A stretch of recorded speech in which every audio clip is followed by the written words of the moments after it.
로마 제국의 역사에서 가장 악명 높은 황제를 꼽으라면 많은 이들이 네로를 떠올릴 것이다. 그는 방화, 폭정, 학살로 점철된 황제였으며 심지어 로마를 불태운 황제로도 알려져 있다. 그러나 역사 속 네로의 모습은 단순한 광기의 군주로만 단정짓기에는 복잡한 면이 많다. 기원 후 54년 17세의 젊은 나이로 황제에 오른 그는 초기에는 신중한 개혁자로 통치했으나 시간이 흐르면서 독재적인 성향을 강화하며 결국 로마를 혼란 속으로 몰아넣었다. 네로는 로마의 초대 황제 아우구스투스의 후손이자 율리우스 마이너스 클라우디우스 왕조의 마지막 황제였다.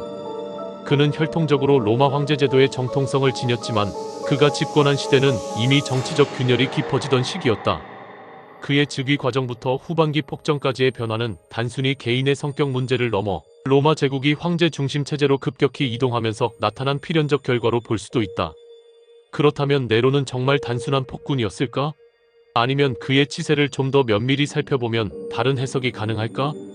그의 통치는 로마 황제 제도가 안고 있던 근본적인 문제들을 여실히 보여주는 사례이며 그가 보여준 통치 방식과 정책들은 이후 로마 제국의 운명에 결정적인 영향을 미쳤다. 네로의 삶과 통치를 통해 우리는 율리우스 마이너스 클라우디우스 왕조의 몰락과 황제 제도의 변화를 어떻게 이해해야 할 것인가? 네로의 즉위와 율리우스 마이너스 클라우디우스 왕조의 마지막 후계자. 기원 후 54년 로마 제국의 황제 클라우디우스가 갑작스럽게 사망했다. 역사 기록에 따르면 그의 죽음은 네로의 어머니 아그리피나가 주도한 독살 음모 때문이었다. 그녀는 자신의 아들 네로를 황제로 만들기 위해 클라우디우스의 친아들 브리타니쿠스를 제치고 네로를 차기 황제로 옹립하는 데 성공했다. 네로가 즉위할 당시 그의 나이는 불과 17세였다. 로마 역사상 가장 젊은 황제 중 한 명이었던 그는 정치 경험이 부족했고 초기 통치는 그의 어머니 아그리피나, 철학자 세네카, 군사 지도자 브루스 등 강력한 인물들의 영향 아래 이루어졌다. 이들은 네로의 정치를 보좌하며 로마를 안정적으로 운영했고 초반에 네로는 비교적 온건한 개혁을 추진하는 모습을 보였다. 그러나 시간이 지나면서 네로는 자신의 독자적인 권력을 구축하기 위해 주변 인물들을 하나씩 제거하기 시작했다. 특히 어머니 아그리피나와의 갈등은 극에 달했다. 그녀는 네로의 정치적 행보에 계속 개입하려 했고 이에 불만을 품은 네로는 결국 기원 후 59년 어머니를 암살하기에 이른다. 이 사건을 기점으로 네로는 폭군으로 변모하기 시작했고 그의 통치는 점점 독재적인 성격을 띠게 된다. 네로의 통치와 황제 숭배. 네로의 통치에서 두드러지는 특징 중 하나는 황제 숭배의 강화였다.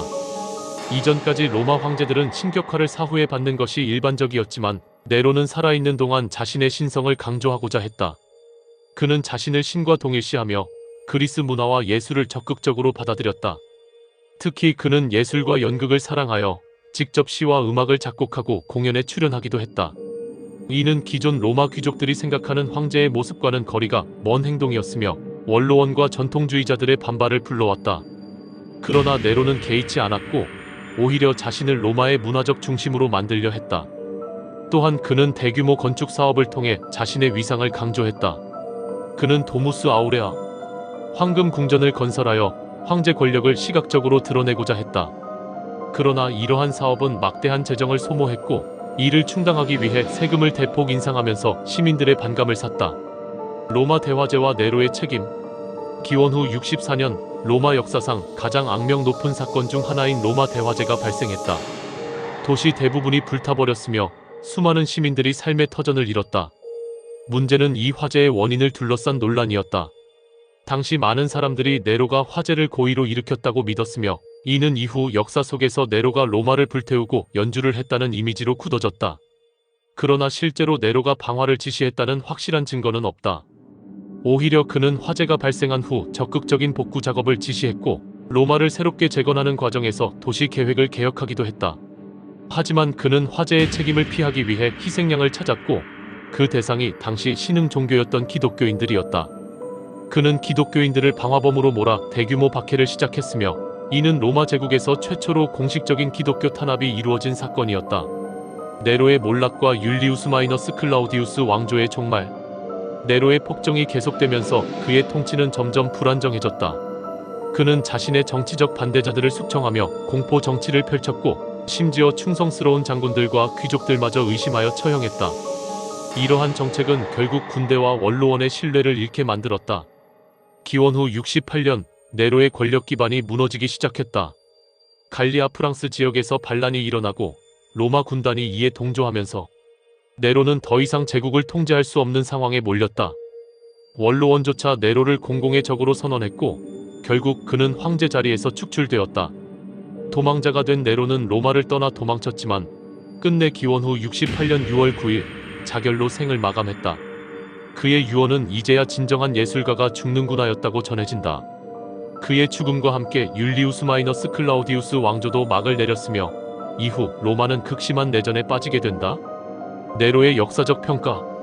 네로는 역사적으로 최악의 폭군으로 묘사되는 경우가 많지만 그를 단순한 광기 어린 황제로 규정하는 것은 다소 단편적인 시각일 수 있다. 그는 예술과 문화 발전에 기여했으며 로마의 도시 구조를 개혁하는 등 긍정적인 정책도 추진했다. 그러나 그의 통치는 지나치게 개인적인 욕망과 정치적 독재에 의해 좌우되었고 결과적으로 로마 제국을 극심한 혼란 속으로 몰아넣었다. 네로의 죽음은 황제 제도의 위기를 상징하는 사건이었다. 율리우스 마이너스 클라우디우스 왕조가 붕괴한 후 로마 제국은 사황제의 해기원 후 69년을 거치며 새로운 통치 질서를 모색해야 했다.